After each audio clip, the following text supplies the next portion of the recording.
Comedy, mushroom, cult, podcast. You can tell things are all fucked up over here. I had to move some shit around. We had a guest on the podcast this week. It was very fun. It was a very fun uh conversation to have. Lauren Vinopal. We talk about that pretty quick. We talk comedy. She's a writer, so we talk writing. Lots of politics talk. It bounces around a lot. It turns out, sometimes when you put in like a guide rail where you're like, hey, if there's another person to springboard these ideas off of, it'll like keep me in line. And I can tell it's been a while since I'd like interviewed somebody on it, on anything really. So I mean, it was good. It was a good conversation. Old school podcasty type combo. If you're looking to have your world changed, I don't know, find a different podcast, I guess. You should know that by now. Um, yeah, we talk about like freelancing. We talk about how safe my apartment is for women, stuff like that. It's very cool, very fun. She's been a friend for quite a few years. I met her through Tyler's apartment shows, stuff like that. So actually reconnected at One Liner Madness. It was the first time we hung out in a while. That was, 4 or 5 months ago at this point. So it's cool. She's very smart, very like accomplished in her field. So it's very cool. It takes us a while to get to the reason why I wanted to have her on, but whatever. That's how conversations and how ADHD works.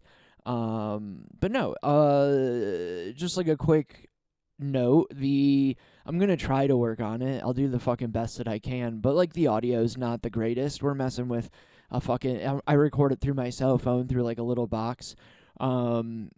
Still working on the sponsorship. If you want to send money, you're more than welcome to do that. At Ray Roberts Comedy on every app that you can send money. Some of you even have my phone number. You can just sell me money. But no, it was good. Even if you can be a little patient with the audio, it was a long conversation. Time flies when you're having fun. But I wanted to do a little intro on this. We didn't do the look at the balls on this guy of this week. We're gonna do it now. So look at the balls on this guy. This week's look at the balls on this guy goes to Donald Trump. I was a little lazy this week with it. I had a fucking hour and 10-minute conversation yesterday on the podcast about a bunch of shit. And tonight is the fucking State of the Union. This is coming out Wednesday. I'm recording this part Tuesday. The conversation was recorded on Monday night. So if anything big happens, like he declares war on Iran and shit, like that's why he's getting look at the balls on this guy of the week. State of the Union, starting a war with Iran, Persia, not Persia, fucking promising information on aliens that has still yet to come out. It's only Tuesday. He said maybe sometime this week he's going to talk about it. So maybe that's tonight. So just a preemptive look at the balls at this guy. Like all of the nonsense he's going to talk about. He is doing a global 15% tariff because the Supreme Court actually decided to follow the law for once, so that's kind of cool. I mean, they don't follow, you know what I mean. They like actually did something good for this country, so that's cool. You don't really expect that. Oh no, I got fucking off-brand Cheeto dust on my shirt. I wore this last night. I should have just put it in the dirty clothes. Look at the balls on me trying to repurpose a sweatshirt. I had to double check the film from yesterday because I didn't want to say I wore this sweatshirt. This is like day 3 of wearing this sweatshirt. Yeah, it's definitely dirty. We don't need to put everything in the podcast. But yeah, Donald Trump, look at the balls at this guy. Like you almost like again, it's one of those like I think he's a terrible human being. I think that I don't think he's doing a good job. But at a certain point you have to just be like, what the fuck? Like the fucking stones to do that, and to be that human being all the time. You almost have to loosely respect it a little bit. Respect isn't the word. Either is revere. but just like as somebody who loves spectacle, you have to just kind of be like, so this is what we're doing. Um, I just watched a podcast, and I talk a mid-30s white guy, have to be into history at some point. Um, and so I'm learning about a bunch of stuff that's gonna, and one of the guys from The Rest is History, I was watching him on one of those like dumb fucking you're gonna be triggered because we're white guys and we have a weird view of the past podcasts. But I'll watch Dominic and Tom on anything.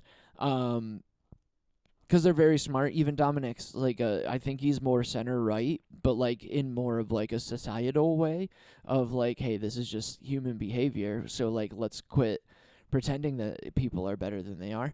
Some of us think that people are better, and we should act as such. But I mean, look at world history. He's not wrong. Uh, so like, there's that aspect of it, and just like looking back, like he brought something up of like how Putin probably thinks that he's acting in the best way for Russia. Hitler was acting in the best way for the Nazis in Germany in his mind. Any despotic leader is acting in the best way for their country. Where Donald Trump's just acting in the best way for himself, like he always has. And like to have somebody actually pull that off in this to like con man. I was talking to a friend online the other day of like he was a Trump supporter, and like it's just you're kind of a dipshit, and that's fine because that's who con men work on.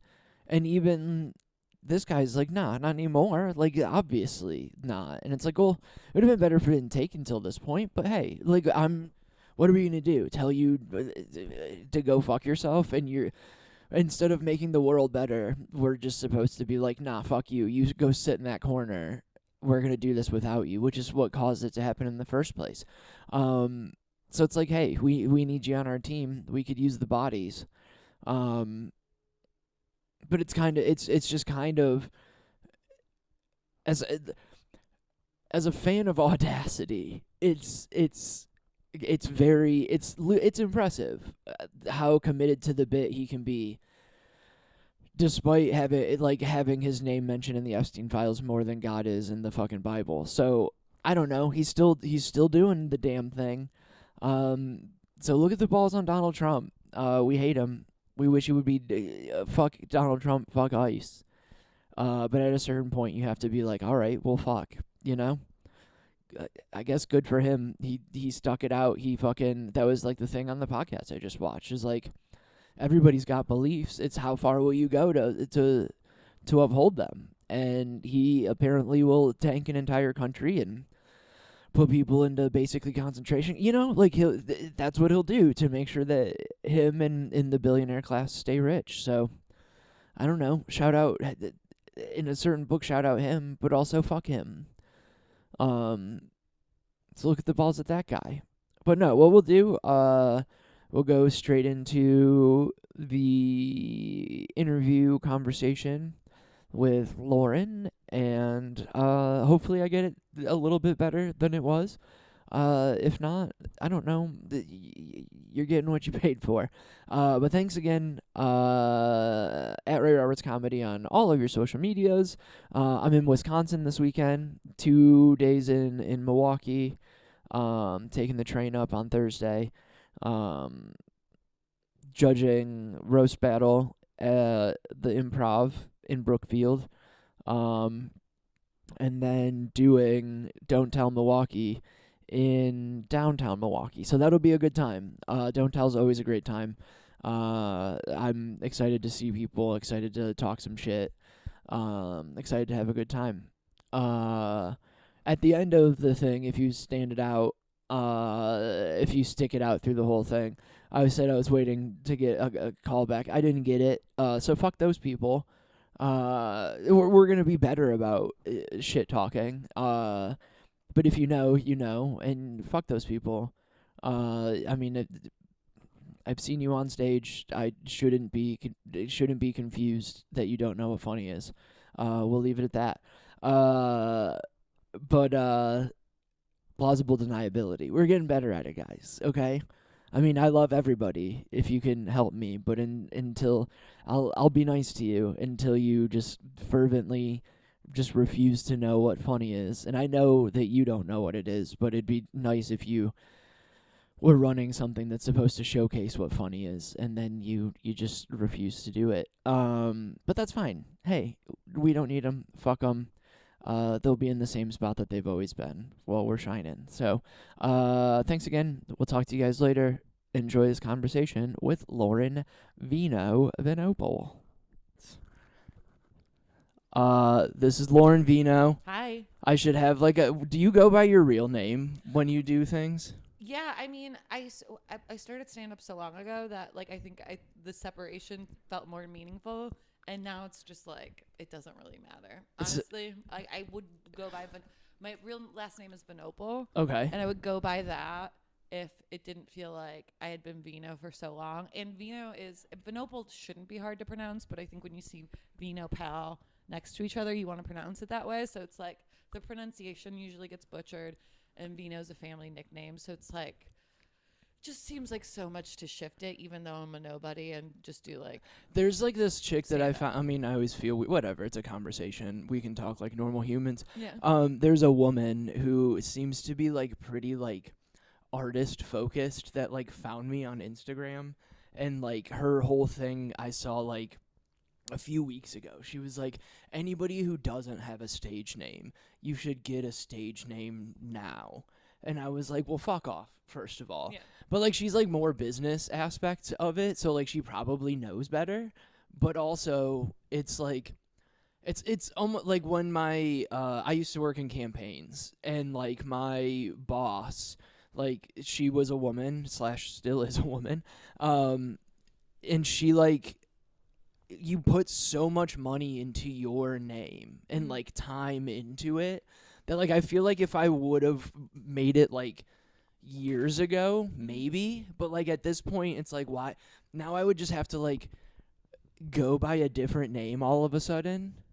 And for me, the purpose of a stage name is to probably preserve some level of anonymity with your legal name. Sure. And my stage name is literally just a shortened version of my legal name, so Googling either one both comes up, so it completely undercuts like what in theory would be the purpose of a stage name. And it's even like it's close enough where there's like, God, who am I thinking of?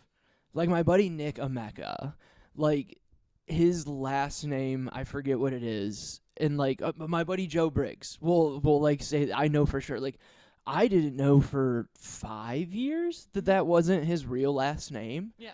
And I was just like, oh, well, I guess that makes sense. No. But like I also figured like Ray Roberts should be easy for people to get. But the amount of times that it's fucked up, you wouldn't even believe. Like it doesn't. I'll get like Ray Robertson. I get Roy Roberts. That's usually when I don't write it clearly. My favorite one, I was in Duluth. I think I've told it on here before, but like there was a kid who was doing his first time hosting, and you can tell that he got nervous because like he had like a good host set. Congratulations. And I don't remember his name. A easy thing to do. I feel like hosting can be very awkward, especially if you're not like used to doing it. Yes. But that's like another, yeah. Like, and there's like also that, dude, you're fine. I'm adjusting to you. Don't adjust. Don't worry about that. Yes, like there's that, and then like, but also like, there's nothing wrong with being like, hey, let me check my notes real quick to make sure I get this person's name right.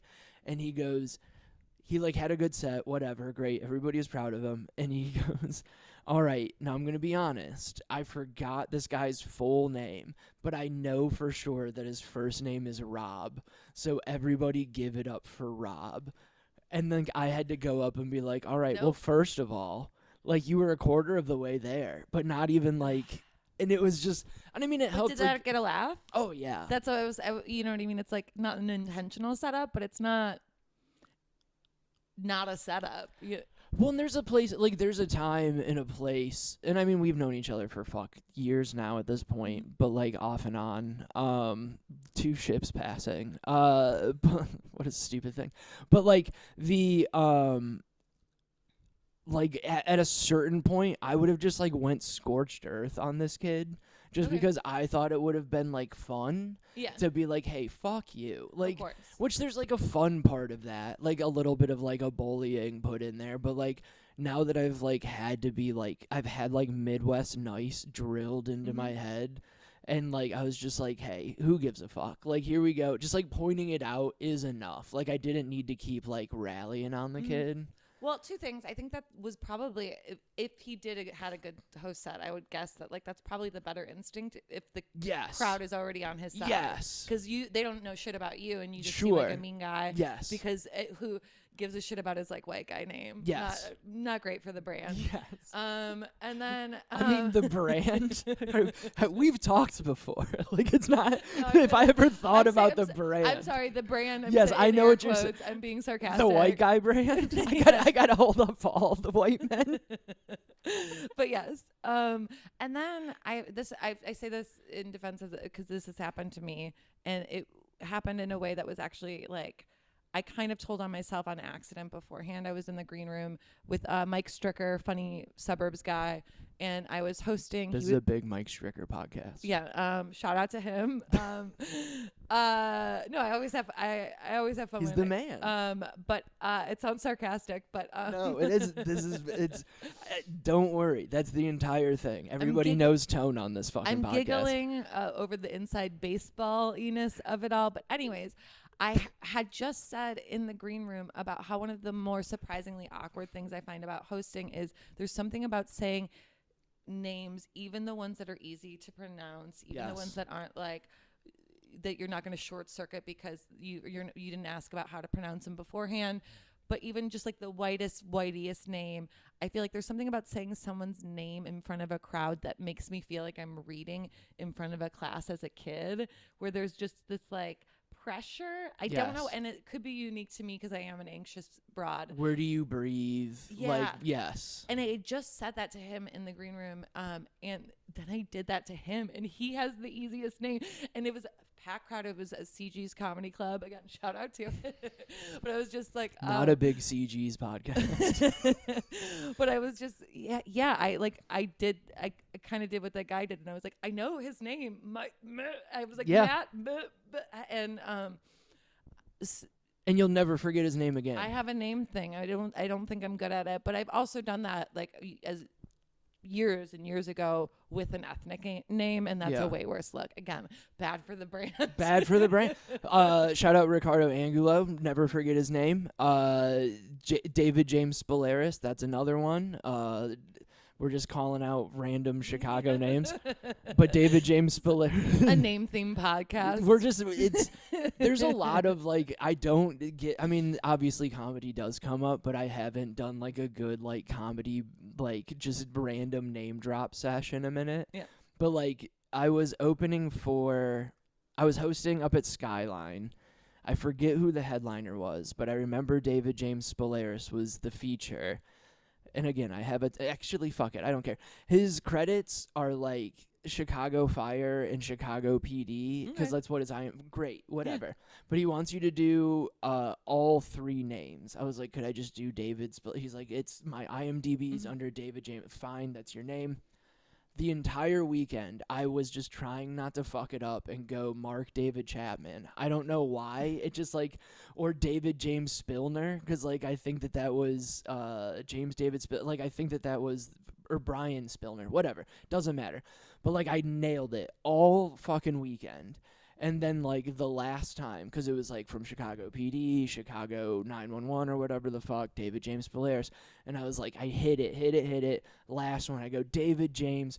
Oh, God damn it. Like straight into the microphone. Yeah.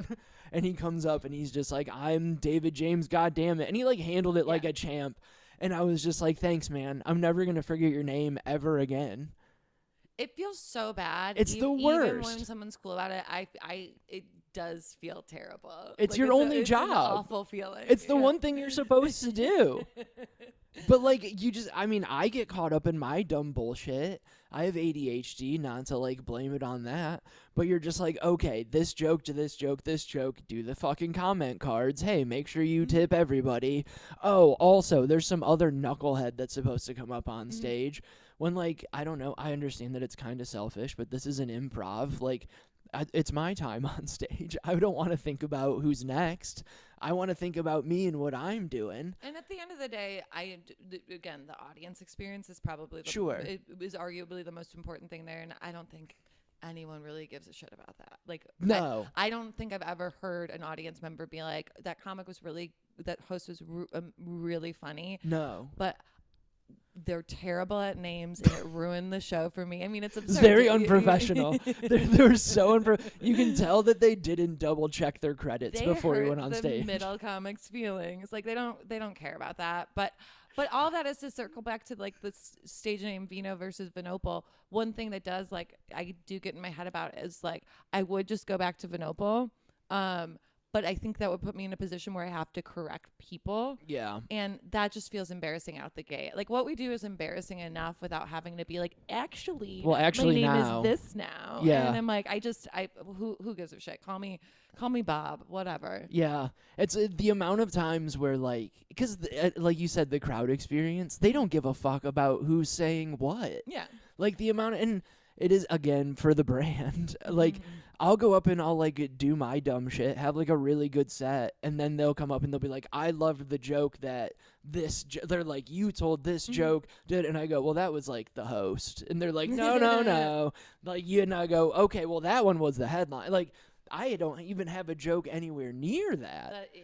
And they're just like, oh, well, we still loved it. And I was like, that's the important part. Like, let's stick to, like, not detail. Let's just say you had a good time and I didn't ruin it. Yeah. You know? Like, that's my entire job. Where the bar's at. Yeah. I mean, that's what the features job is. I mean, whatever. I do that most. I mean, not to toot my own horn, but for the 4 people who don't feature on this who watch this. But no, it's like one of those, like, I don't, like, especially as a host, I was just telling my friend yesterday, 2 days ago, and I was just like, somebody told it to me. They're like, you're the introduction to funny. Like, your job's not even to be good. Like, you're there to sell drinks, tell them the club's website that they already bought fucking tickets from so they know that it exists. And then just, like, keep the ball rolling. Yeah. Like, don't get in the way. And it's very dumb. Well, there's your... Oh, yeah, go ahead. No, it's easy to resent that when I don't, like... But I find it easier to not resent that. I guess I will say that when I, like, look at it as, like... The psychological experience of, like, an audience member and a consumer. I find, like, if I'm coming at it as a comic, I'm just annoyed that I can't tell the jokes I want to tell. Sure. You know what I mean? But when I, like, think about it and, like, watching a show and seeing hosts that do it well or features that do it well, it is interesting to see how people get a crowd of people they know nothing about used to being good audience members and kind of training them in real time. Yeah. It's really hard to do. I'm not the best at it. No, I'm not a very good host anymore. I used to be really, really good at it. It's a thankless job, but it's impressive once you understand how hard it is when you see it done well. Yeah, and it's also like one of those. This is my favorite thing about the shit going on in the background is like there'll be random ads. I had Wendy's last night. Did you? I haven't had fast food in a while, but it hit. I can give you the cell phone number of the person who's partially responsible for this commercial if you would like. No. I'm just thinking about the Frosty. Shout out. I didn't get. No, I wish, dude, it's one of those, like, I don't know, who gives a fuck? You know, being in, like, a city and, like, the people that you, like, randomly end up associated with, and you're just, like, now I just, like, but it's, like, a girl that I dated, and she, like, helped write, like, Pizza Hut commercials and, like, Wendy's commercials, so now I'll, like, turn the TV on and get, like, a fun little giggle of, like, how funny and how stupid. But also, I do have an eye on the fucking internet because I pitched a really good ad once, and I'm waiting for them to fucking use it, and I'm going to send them a fucking bill in the mail because I'm going to take down Pizza Hut. Even though just send me free pizza. Yeah, free pizza for life. I'd take that. I mean, even for like a month would be cool. It's better than nothing. All right, so let's We cannot both be ADHD on this. No, I'm thinking about a Frosty, but I will Bro, get back in. I don't where's the closest? I don't even know. I was just talking about this on Threads. Mhm. They put up fucking you are a Threads superstar. No, I'm not. I mostly get in fights, and I got shadow banned, I think. I mean, I could just suck at it, but nothing gets more than like a couple of views now because I asked. I was mean to Mark Zuckerberg. I think that's why. Well, you're asking the right questions as a journalist. But we'll get back to I Threads. asked him because he posted something about like it doesn't matter, but I asked him how his TRT was going. Yeah. And again, it's not even that funny or that worth it, but then all my like things just stopped getting views. So but that tracks with what a little baby he is. Well, welcome to the fucking club, dude. But Like my shit is like Tyler Ross, you know Tyler, Mm-hmm. that's how we know each other. Is like whatever, working on like this dumb little sponsorship thing for this stupid podcast. Keep your eyes out, stupid people. I hate actually like trying to do this instead of just doing it. But I had to like send him my numbers and shit, and I'm like, my engagement would make you throw up. Like, there's no reason my engagement's so bad. But like, then I look at all of like the shit that I share and like what I talk about. It's like, well, yeah, of course they're not gonna like put that. But Threads, Burger King put up. I mean, it's a fake phone number. It's probably not like a real one, but their thing is like you can text our like COO and like let him know how things are going here. So like my buddy did Pretty it. cool. It's not a bad idea. It's like a good way to get, but like I sent him like this whole long fucking text about like how it's great that I haven't seen anything about the Burger King and the Epstein files. And that's because Trump's a McDonald's guy. Yeah. And I was like, if I see that any of those kids were charbroiled, like I'm going to be very upset.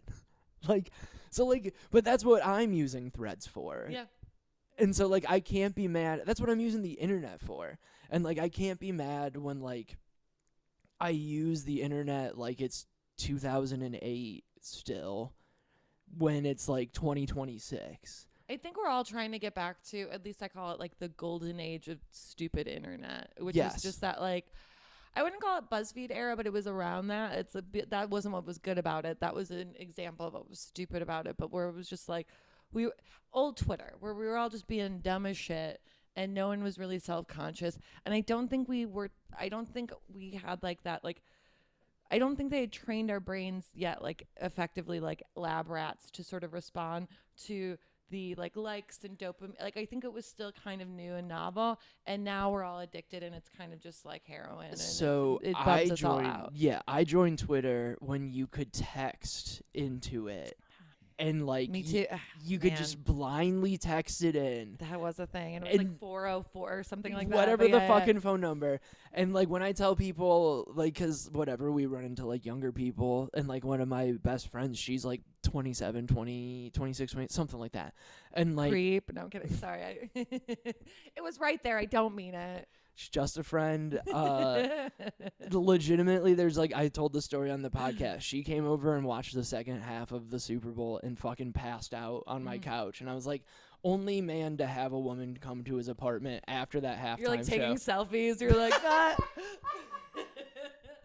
not a pervert. So cool. I'm sorry. Hey, look, guys, women are safe in my apartment. It's too easy. As I'm like on the casting couch in my goddamn apartment. And like you don't realize like how your space looks until you're just like, oh fuck, I'm just gonna have like a random woman over, and you're like, whatever. Hopefully it doesn't look serial killery. Oh, my place actually looks more serial killery. Like if a man lived in my apartment, I think they would. I'm not getting laid a lot, but I think a man in my apartment would have more problems getting laid. I think that's fair to say with my decorating like capacity and just the way I keep a home. See, I am telling him myself right now. See, and I don't like to say nice things about men. This is a real adult woman. Come into my space. This is safe. All right, for now. I'm not sleepy though, so If I get sleepy, it's She not. hasn't If she I hasn't get drank the water. Yeah, if I get sleepy, it's not safe because I drank the water. That's just the lead. That's not my fault. That's on Brandon Johnson. Um I almost how do you feel about Brandon Johnson? Are we I mean, again, I think I'm like kind of I know that you're not like super local focused. I want to like him. I think that like what I understand about him is like he's well intended and doesn't have like a great maybe not the best reputation of implementing everything. He's but, just kind of a dipshit. yeah, I could see that. He's not a good mayor. And that I think is something that I'm like I feel like being I wouldn't say I'm like new to like being like a more like left leaning progressive, but I feel like a part of the reason why I haven't like engaged as much with that in the past is like I feels like sometimes like a lot of people in that world are smarter than me, and I'm worried they're gonna be mean about it, and it like or just And I mean, you voted for Trump 2 out of 3 times. no, right? No, but you know what I mean. It's supposed to be like a just more of like a conventional liberal versus like a more of a leftist, like that dichotomy. I feel like I identify more with like leftists, but there are things that feel very new, and one of them is like wanting to just love progressive leaning politicians unconditionally. Yes. And sort of like negotiating that with their actual flaws. Well, and that's even like so like which I think is going to be like a real thing the more we move in that direction. I think that there's that. I also think that like you're right. There is, and I was just talking about it yesterday of like a conversation about like fucking data centers came up and like AI and blah blah blah and like how they're using all the clean water, and this person was like, well, I don't care about like the clean water part of it, but like I still hate AI. And my friend was such a strange it's a strange line to say. Sure, but it's also like But, right. he's on the right he's like doing the right thing. No, you're right. No. So it's just like, who gives a fuck? No, you know sure. what I mean? It's He's like not like I like to make Chat GPT art. yes, Yeah, it's like it's still fuck him, but like he's got like a different reason, and that right now is not the time to be like, hey, whatever. And that's how I feel about Brandon Johnson. Is like, is he a bad mayor? Sure, but like he's one of 3 Democrats in the goddamn country standing up against Donald Trump. So like, is he a good mayor? Maybe not. Is he a good man and leader? It seems like it. I've met him a couple of times. He was very nice. He seems like not a criminal, which feels like for this, especially in Chicago. For local politics. Yes. Like, again, the bar is in hell, but it seems like we're moving in a positive direction. But I mean, I don't know. I like the stuff he says about education. Well, he's a because teacher. he's a teacher, so that seems like he would know what he is talking about. But again, it's like you get outsiders coming in. I mean, that's the model for Trump. Yes. Who I voted for twice. I'm just kidding. That's not real. This is the entire point of this podcast is I'm going to invite women on and then just put all of the blame for society on them. No, but I don't. Okay, so I didn't vote for Trump, but I don't like the Clintons. And No. I talk a lot of shit about the Democratic Party. Good. And I think that's like pretty much my presence on Can we Threads do at a this quick point. fuck, marry, kill that I've been thinking about? Mhm. All right, so we got fuck, marry, kill. Your a few of your faves. Ready? Okay. Fucking Chuck Schumer, Okay. Jeffries, Okay. and then we'll do. I was thinking of a third I don't one. want to fuck any of these. Bill Clinton. Here, hold on. No, fuck, marry, kill. Jeffries, Schumer, Hillary Clinton. Okay, so that. How progressive are you? No, this is upsetting. I know. I guess This is who we have to choose from. This is our leadership. Because while you think, this is my big stance, is I knew Hillary Clinton was going to lose in 2016 when I worked for the campaign for a day, and it was more disorganized than the campaign that I ran for like a state representative. And I was a dipshit, and I had no idea what the fuck I was doing. But I could, like, print out walk lists and tell people to knock on doors. Yeah. These people couldn't do that. And I was like, we're in deep shit with this. She's also married to a pedophile. And anytime, like, you know what I mean? And anytime, like, that's my big thing with, like, the Epstein list stuff is, like, they'll be like, okay, put Bill Clinton in jail, too. And it's like, okay, sick, but you wanted us to vote for his wife 10 years ago. Like, you think that she's clean? That's why I'm having a hard time. Like I keep coming into this conversation, and it's not just specific to any one person because it's happened a couple times, but it's usually like with people that like I'm friends with and respect and don't want to get into an argument with. Sure. Where I just am starting to have like a conversation about politics like we're having, and then all of a sudden I'm in it and I realize that they still think the Clintons are good, and I Yeah. have to sort of like Homer Simpson my way into a bush because I don't really want to get into it No. with like those people. But it is shocking to me how many people still ride for the Clintons, even if it's just Hillary. Yeah. And I mean, she was Secretary of State when we were doing a lot of bad things under the Obama No, fuck administration them too. So both. it's Let like, them burn. I mean, I know. I know you're and you're again, amongst friends. and maybe like and again, like I could change my mind. Maybe I've like overcorrected and become too radical. I'm not that like I politically and in most areas I don't think I'm not trying to be the smartest person in the Sure. room. But like I'm also trying to like get out of the social media spiral of it all and like have conversations with people Yes. face to face. And when I do that, it's just surprising to me sometimes where I'm like, oh, a lot of smart people that I respect Are dumb. aren't getting it. Yeah. And it's and I don't know how to deal with it and like talk around it yet. Like there's like Yeah. if I run into it with like my dad or something Sure. like that, a close family member where I know I can kind of like just scream at them and then like text them I love Yes. them like later. Yes. I'll do that. But like even with like close friends, I try not to be like that. Because I mean, when I am, I feel a little ashamed afterwards. Tiny bit, but it's also kind of like, yes, there's that, but there's also like, Even if I'm right, like if yes. if the delivery is wrong, I still like do Oh that. man, talking to the fucking delivery is wrong champ over here. Jesus Man, Christ. All right, I'm just turning this off. This is going to drive me insane. Okay. Fucking commercials. Pay me if you want commercials. But no, like there's like a big aspect of it's our responsibility to like talk to people and make sure that they're aware because like we're in a weird internet hole. Like everybody's siloed so differently and like these people who like don't understand like how Joe Biden helped fucking do the fucking weapons thing or like the crime bill in 98 that caused a bunch of this bullshit. Yeah. Or like they don't clock like how Clinton decentralized the fucking airline industry. Like all of those things that kind of like laid the groundwork and then like 2001 like people legitimately believe that like the world has been bad since 2016. Yeah. And it's like It was bad before that, kids. it's been bad the whole time. Yeah, it's been bad since we were again, I don't know if it was good before 9/11, but that seems like a big seismic shift in the world that happened before we were all too young to really understand what was going on. Yeah.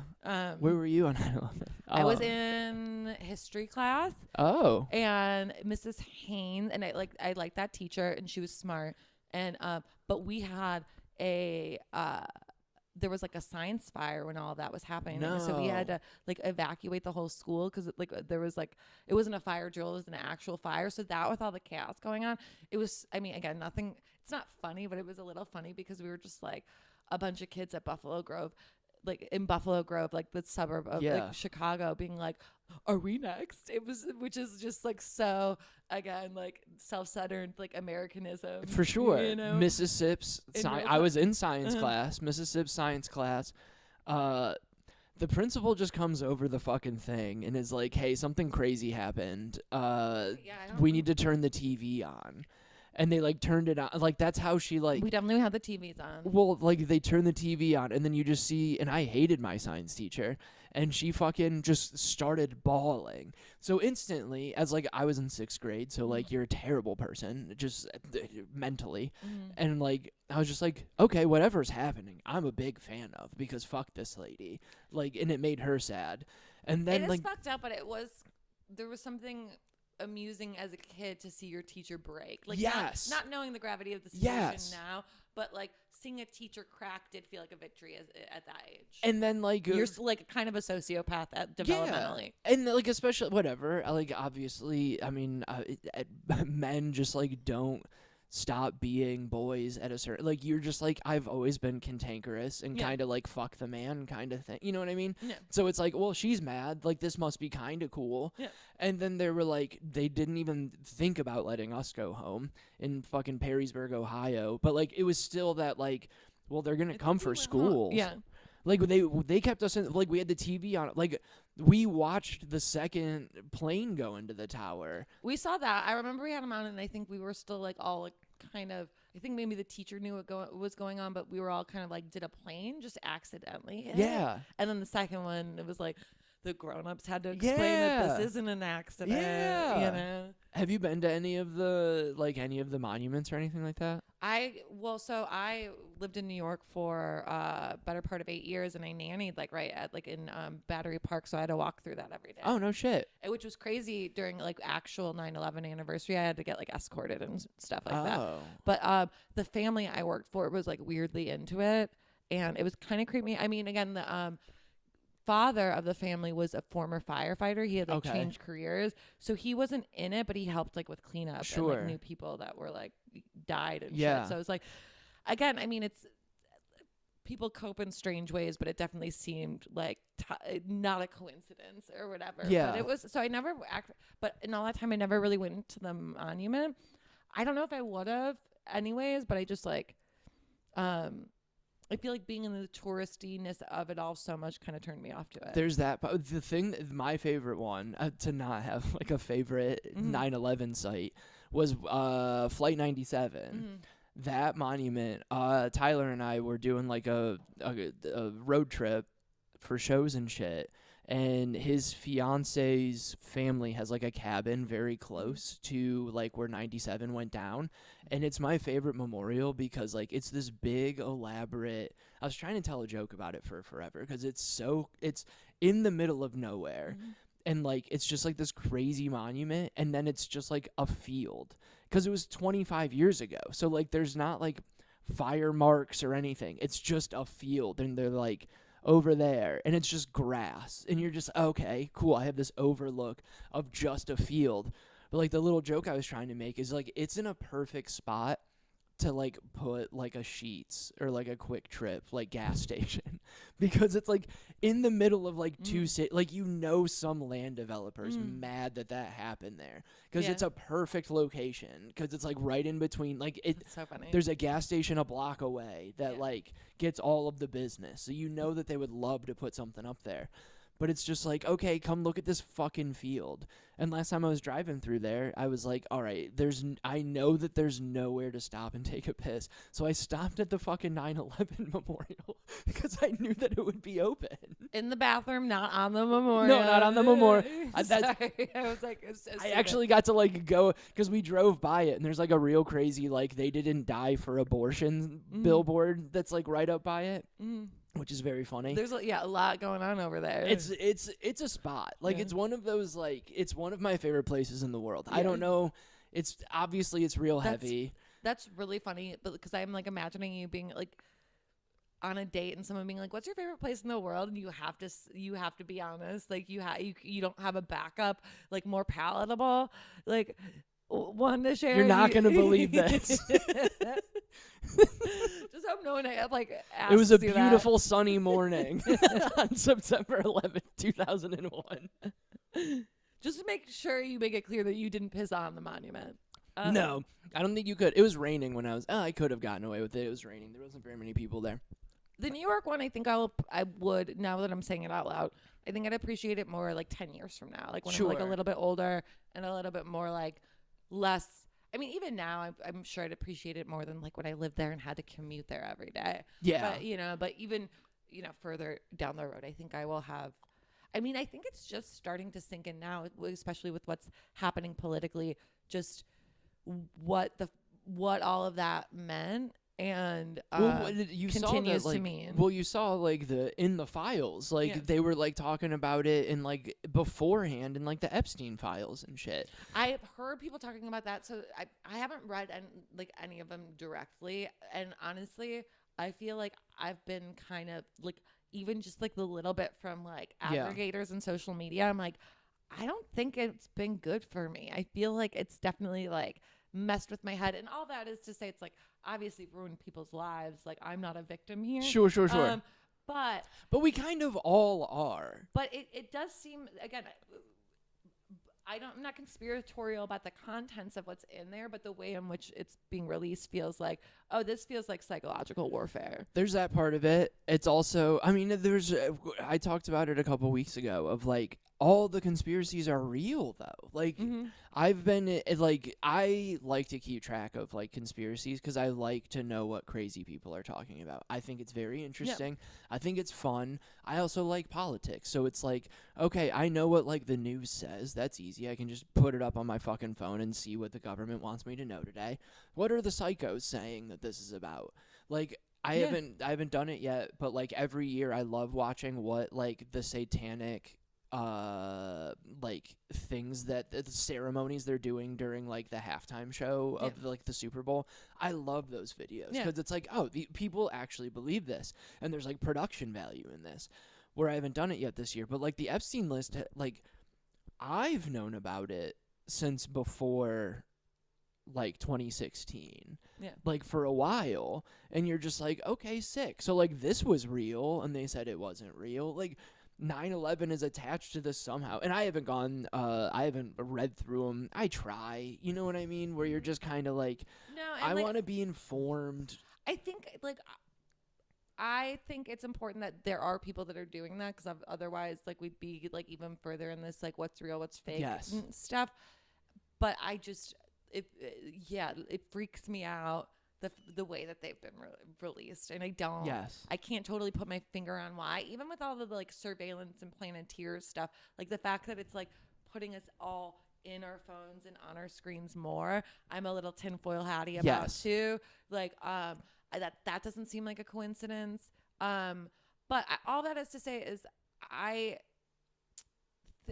feel like before Trump, 2016, Trump 1.0, conspiracy theories were a little bit more palatable, mainstream. Like you could kind of talk about them in a party without people thinking you're alt-right or had been red pilled or whatever.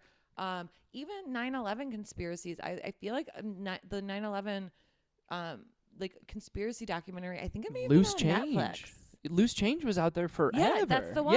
Yeah, I think I watched it on Netflix, like old school, like maybe even when they were like still mailing the DVDs. Probably. Like I think it was the streaming. But I feel like believing that stuff wasn't fringe, and I think we're circling back to that maybe.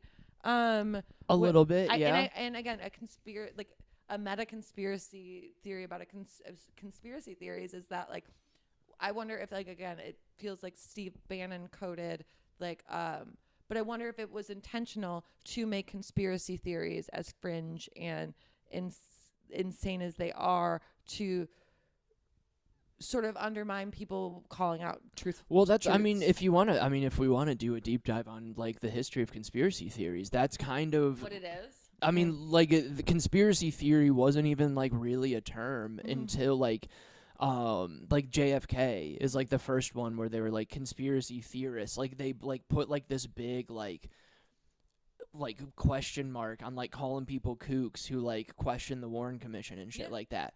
So like, and like that was kind of the big undermining. And so like that kind of, as soon as you label somebody a conspiracy theorist, they're like, well, we don't need to listen to them anymore. They're fucking crazy. And which is like, part of me is like excited that like normal people like having a conversation with like a server from the suburbs at work about the Epstein list is kind of fun. But like seeing like, it's kind of like the clean water thing of like where their like line is of like, well, no, I don't think that that's true. And you're like, well, like everything else. And it's like, well, CNN didn't say that part. And it's like, yeah, but it's like, look at the fucking thing. Look at the, like, it's in the email. But I do think like the psychological warfare of like, we're going to put it out in this order.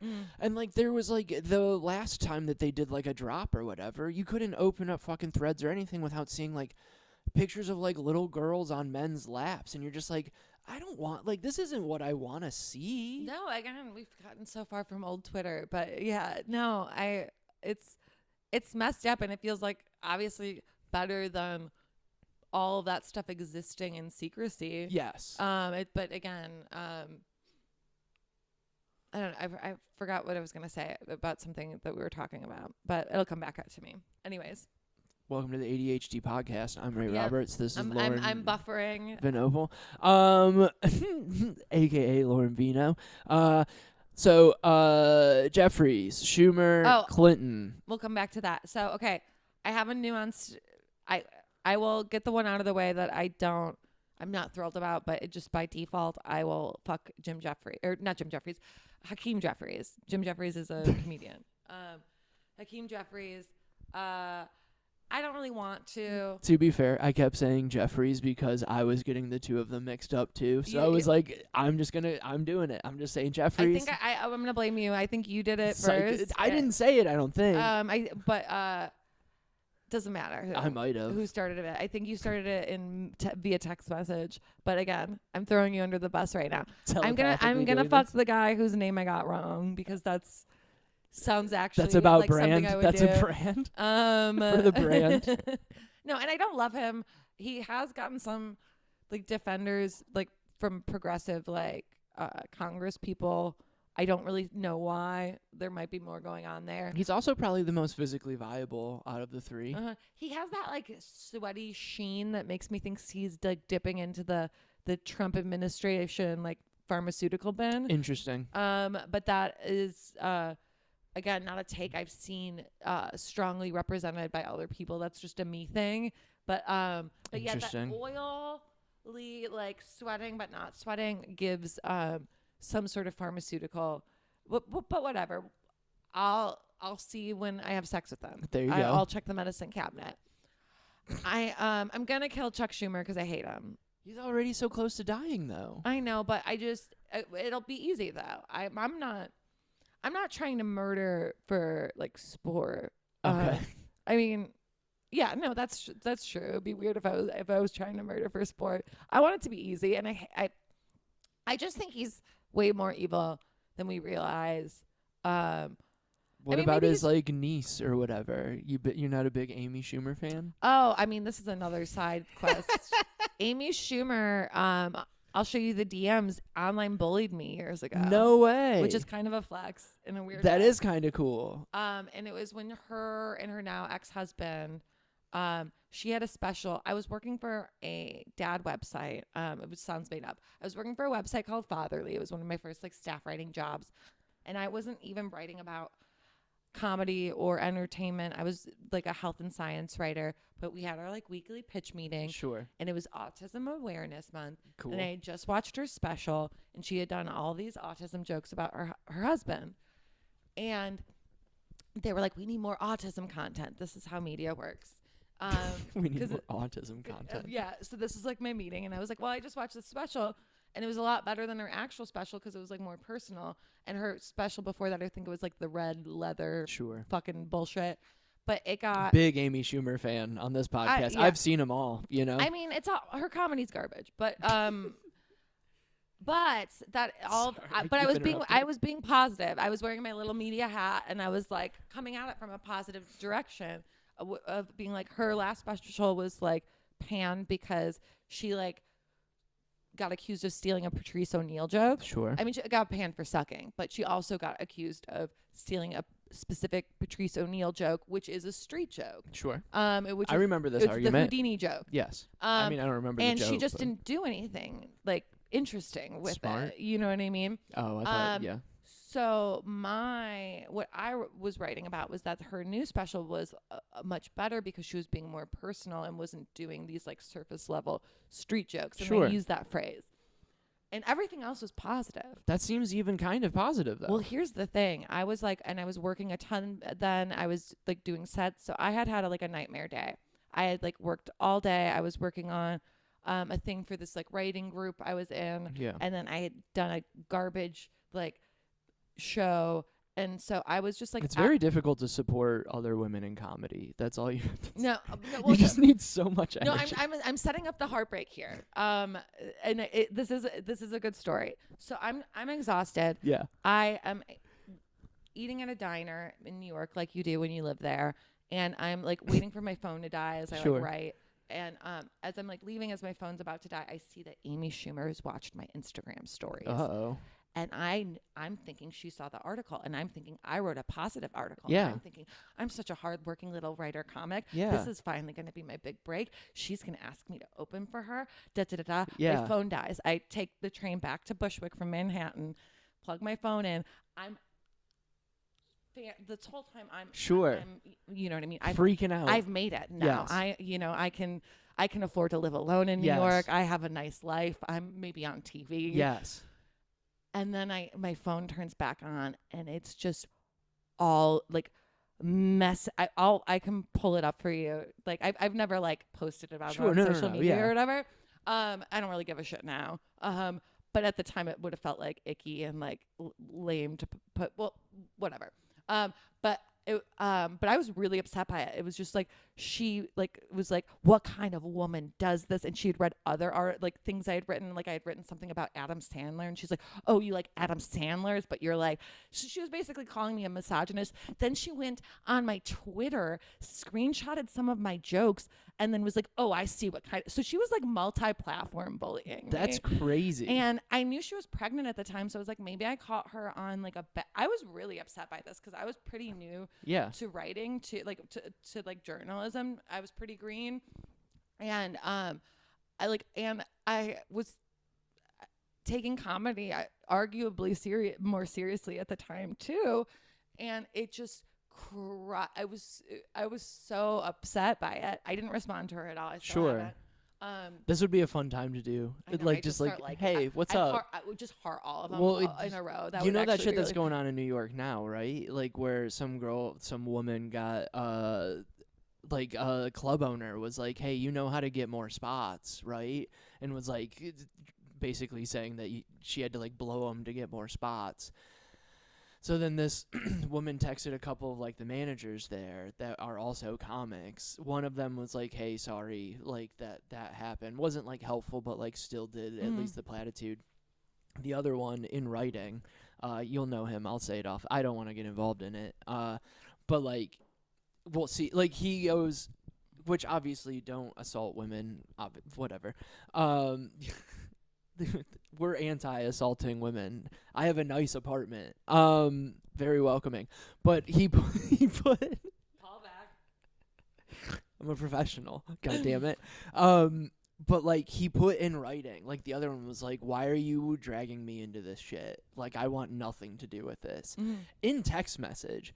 So then she like screenshotted it and like blew up the club owner, blew up this comic, and Amy Schumer went either into like the comments or into her like inboxes like, don't worry girl, we'll take care of you. So she's paying attention again.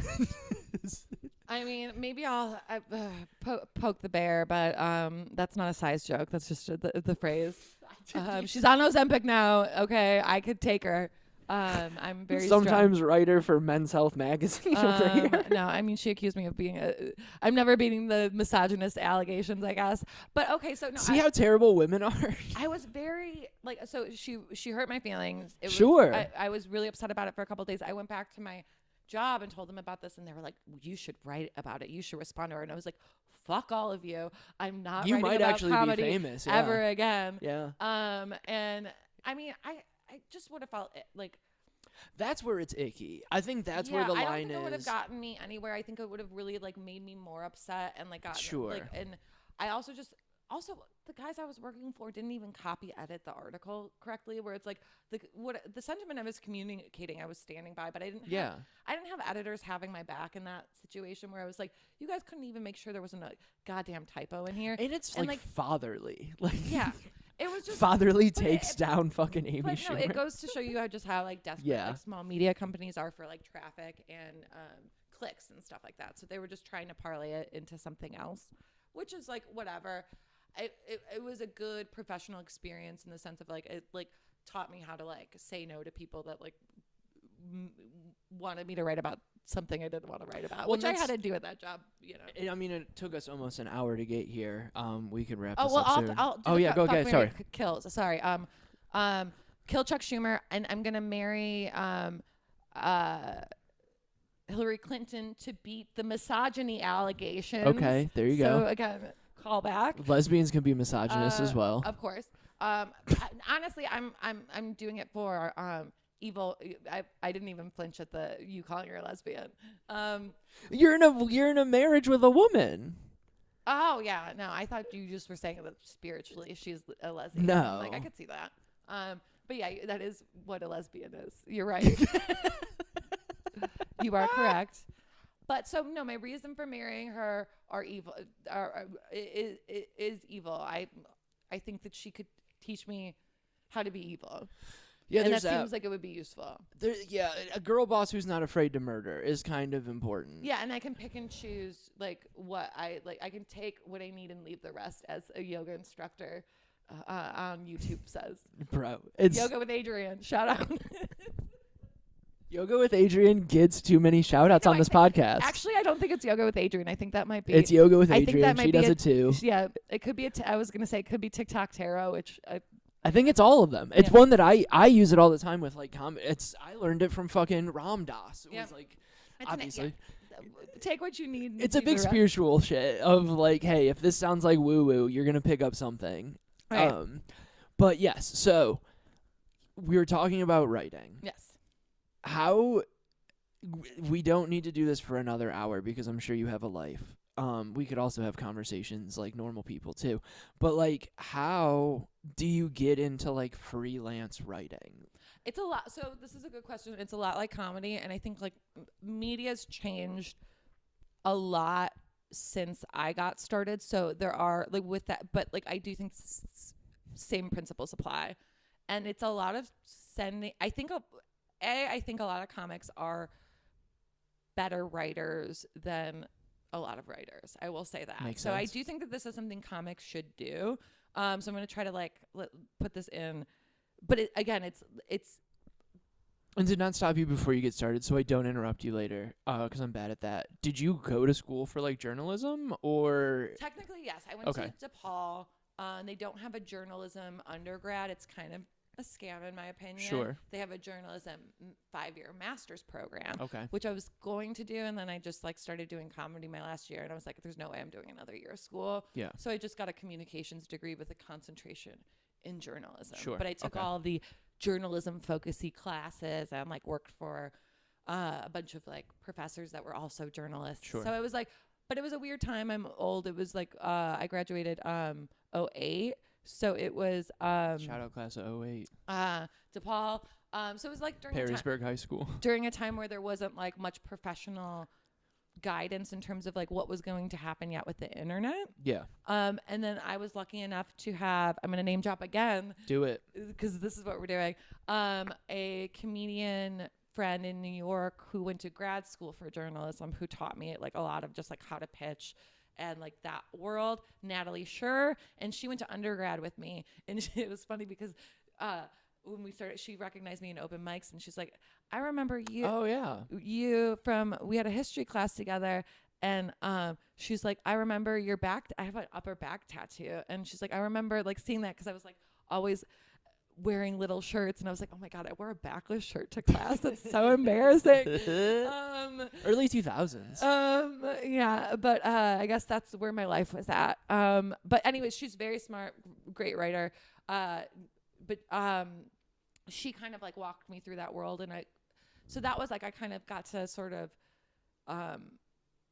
pinch a little bit of her education. Sure. And then Fatherly, I think was kind of my informal grad school because I was like working with an editor who was like a real journalist and wanted to do real journalism and like was hard on me, but in a patient way. And so it was like a good place to like learn that. But anyways, so it's a lot like comedy in the sense of like when people ask how to do it, I'm like, I kind of hate this part of my life. It's a trap, and I don't know how to ever get out of it. Sure. But if you want a trap, if you want to get stuck in something that you don't know how to get out of, this is how you freelance, right?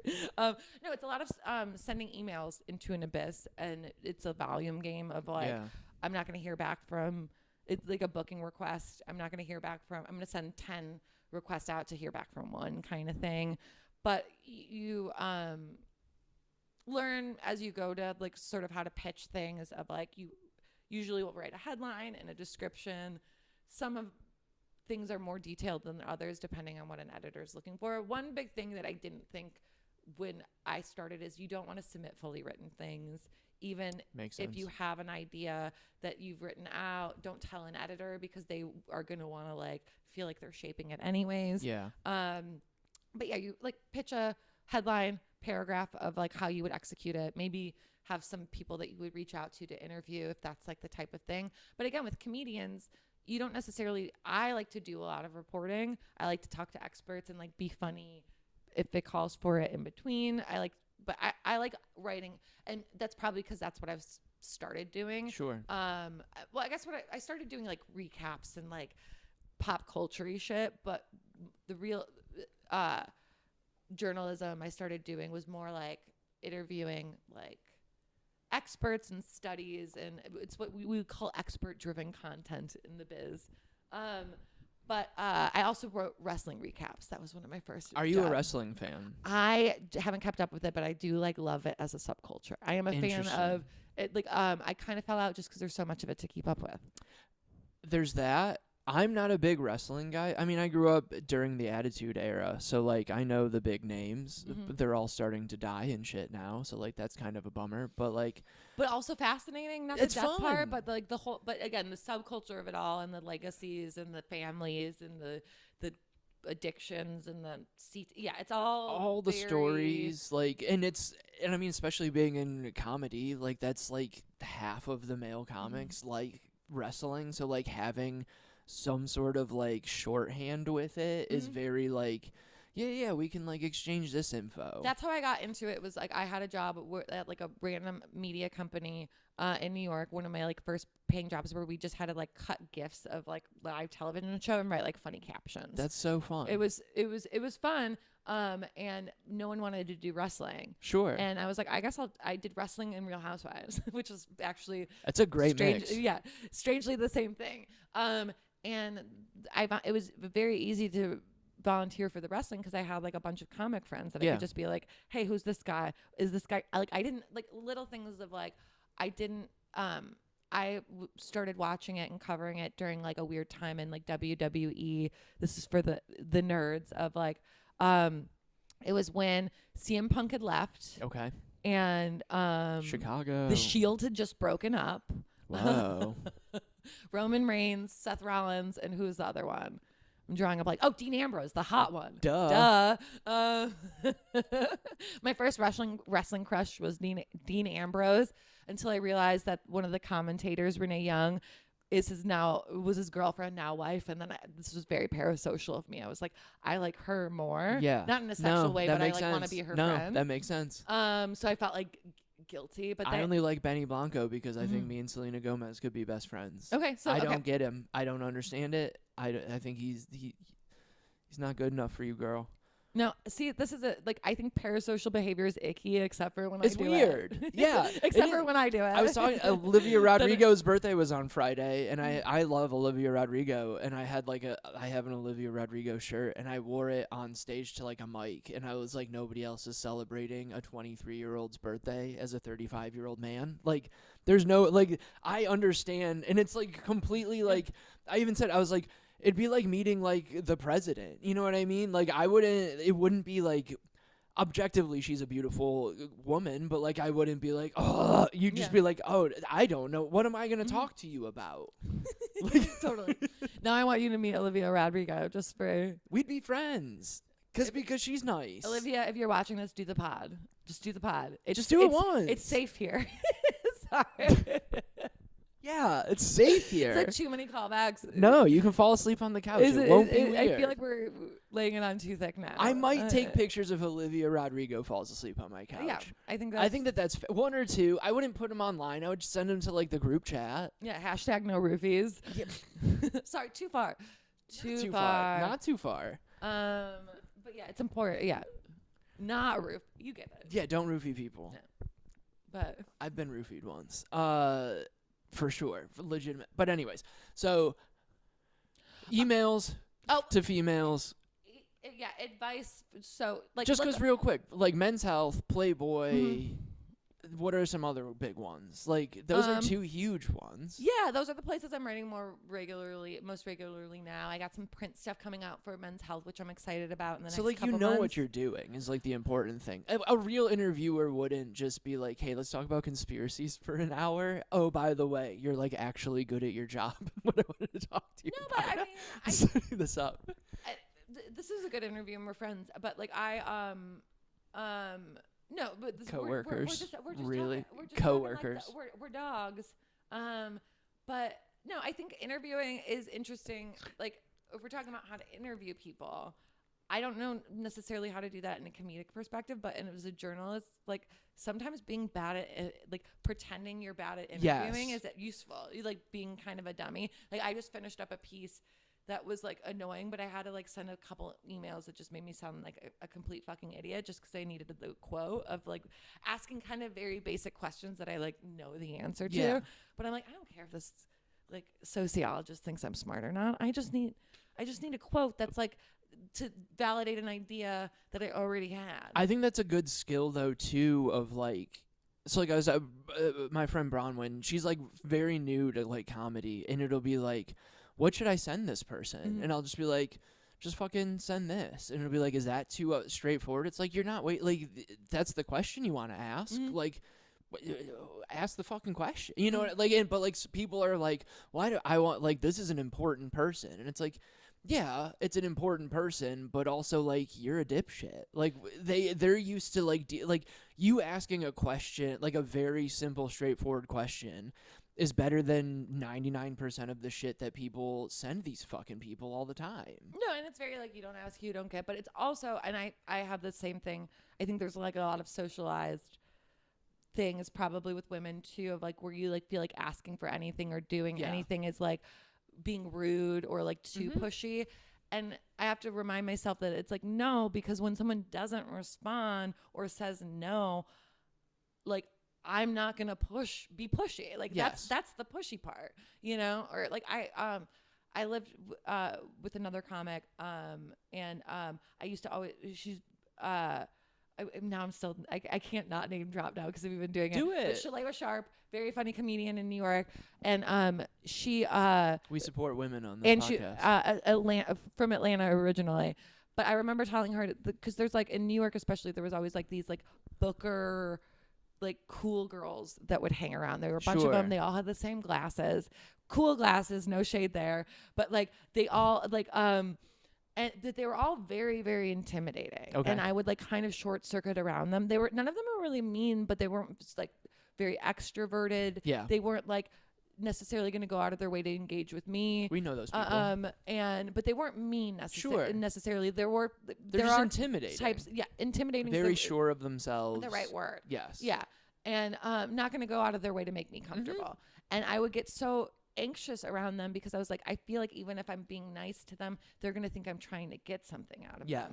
And she was just like, well, are you trying to get something out of them? I'm like, no, I'm just trying to be nice. Yeah. I'm just trying to be normal. And she's like, okay, then do that. But I think you just get so in your head about like asking for anything or like being communicating with someone who could theoretically give you something. Well, there's that, but then there's also kind of like, I don't know, being numb to it a little bit too of like, famous anti-Semite Kanye West once said, like, get used to being used. That means that you're useful. Yeah. Like, if somebody's not asking you for something, then you're useless, especially in this, like, stupid business of, like, every conversation is kind of a booking conversation at the same time, but, like, also just being a human being and, like, finding a way to, like, project, like, obvious, like, fucking Brian Hicks, the GM of Zanies. Like, the first time I hung out with him, I was in a car with him for 4 hours. And he's the fucking general manager, or, like, head manager of the fucking Zanies, one of, like, the most famous comedy clubs in the world. Surprisingly chill, though. The fucking best. You know what I mean? And, like, I had the exact same sort of thing when I first met him, where I'm like, general manager, like, all tight, like, very tight, and, like, kind of, like, you know. But he'll, like, we just bullshitted about comedy, and, like, listening to my, like, he's forgotten more about the business of comedy than I've ever learned. Yeah. and just like sitting and listening to my like dumb shit ideas, being like, that's actually not that, and you're just like, oh, this is just a dude with Yeah. like a job. Like, if you like talk to him, I just saw him the other week, and I was like, yo, I haven't seen you in a minute. What's new? And like, I guarantee you that sticks in their mind more than being like, oh, hey, here's my fucking dates. But And it's also like, hey, how you been? Also, here's my dates. You know what I mean? well, and the older I get, and maybe older is not the right word, but the more I mature and like feel like I get more comfortable with myself, the more I like realize I'm like I would rather be around comedians like that Yes. than people that are like maybe doing a little bit better but are constantly like talking about like their engagement online or and again all and no one's like any one thing. There are people that are going to be blowing up that are going to be more concerned about that and still have other things to talk about. Sure. So it's like, but I do think that there's something to be said for like a comedian with like, with a lot of like experience, but also like who's like a real person. I think it's Those are the people I gravitate towards, at least. sure, and I mean, there's a reason. Like, it's very nice and it's very cool, and there is a reason why. I don't like. I equate it to myself of like, yeah, no, I actually care what's going on. You know what I mean? Like my like silly fun jokes, great. I'm really good at what I do. Yes, it'd be nice to be successful, but like, I don't know. It's way cooler to like text somebody like Brian or text somebody else and be like, yeah, what's good? Like, how are you doing? Like, it's cool to know that person. Like, as a fucking like comedy nerd growing up, to know that I can just be like, hey, yo, one of like the top 5 most important people in the you know, like you can just be like, what's up? And like, it's kind of a loose flex. Like, not a lot of like people who work there more regularly than I do don't have conversations like that. You know what I mean? And it's just like, I would much rather be that person in their life than like the guy who's like constantly there, Well, but like doesn't care. You know what I mean? no, and like I think this is like I feel like good like like talking about chop, but I think that like translates outside of comedy. When like Yes. the older I get, the more I'm like trying to. I think I used to get so worked up about like how I'm perceived in comedy or like what my thing is or like again it kind of like manifests a lot in like getting booked or like what you're getting in comedy, but it's a lot of like what do I have to offer, what do people think of me, Yes. and spinning out in that. And I think it's taken me like a long time and a lot of growing up to be like I am kind of, I don't know if boring's the right word, but I'm not as traditionally extroverted as a lot of comedians. And I think that like again I have my things and like I think I'm most comfortable in comedy and feel like best in comedy when I'm like okay, my thing is writing and I have that and it's like a little like that's like a big part of my identity, and comedy is like fun and I'm good at that too and I enjoy that. But that I think some of the underrated like things to have is like I don't think I don't think there's like I want to take more pride in like being just like a reliable person and being a person that was like, oh, she's a good hang and she's gonna be on time and stuff like that. I feel like yes, being funny is important, and yes, that's we're all kind of chasing. We all want to kill.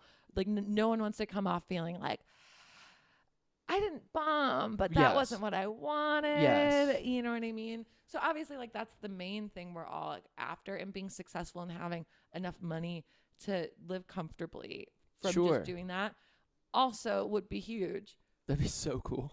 But I don't know. I mean, I think that there's like certain like character traits that like I think it would be cool, or I'm trying to at least like prioritize more in myself and like recognize more in other people, which is just the, like being a chill person who's like reliable. Well, there's that, and it's like one of those like none of us are gonna make it anyways. Like that's where I'm at, where it's like the idea of even thinking you could make it is so embarrassing to me. Not like, even it makes embarrassing. Me want to like never do comedy again. There's like there's that aspect of it. I don't know what that like, is, but that's, I know exactly. It's a little self-sabotage. No. I know that. I know that exact feeling of like, why the fuck am I jumping through all these hoops? But it's also like, and I tell people this all the time, and like people will like, we started this to talk shit with our friends at a bar, and eventually somebody gave us like $20, and we were like, I can make my entire life about this. And then it's just like the further I get into it and like moving, I'm more in love with stand up than I've ever been in my entire life. And I think I'm the best in the world. You have to, unless you don't want to be the best in the world. Mhm. But like, it's kind of one of those like, cool, it's never gonna happen, but who's living a better life than this? Yeah. Like, there's no like, in the third biggest city in the country. I was in fucking this time last year, or like in a month from now, I was in Alaska, and like I got to write that off on my fucking taxes like Mhm. this year. Like, there's no other reason I would have been there.